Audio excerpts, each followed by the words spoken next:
Grabe kang bata ka. Mas grabe po kayo, syempre. Upstar royalty coach ko yan, Sarah Heronimo. Darren, ikaw ang nag-coach sa akin sa The Voice Kids. Maraming salamat po. Of course, Ate Sarah, thank you so much for making this dream collaboration come through. And maraming salamat po syempre for, you know, all the tips and everything you've taught me. Wala yun! Opo, share ko lang po, of course, when I invited Coach Sarah to be part of my 10th anniversary, talagang nag-guest po talaga siya agad.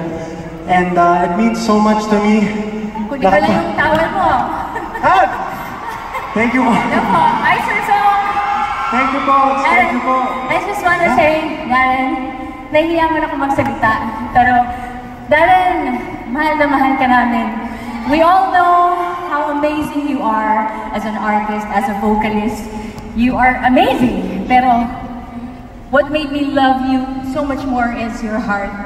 Grabe yung puso mo, Darren. Every time I would see you, napaka-genuine ng happiness lang. Every time na nagkikita tayo, sobra akong bilib na bilib sa'yo, sa humility mo, Darren.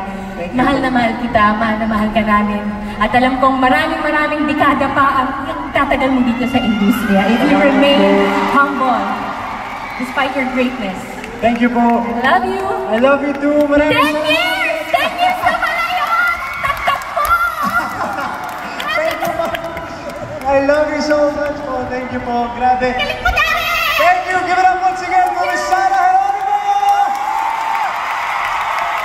Wow!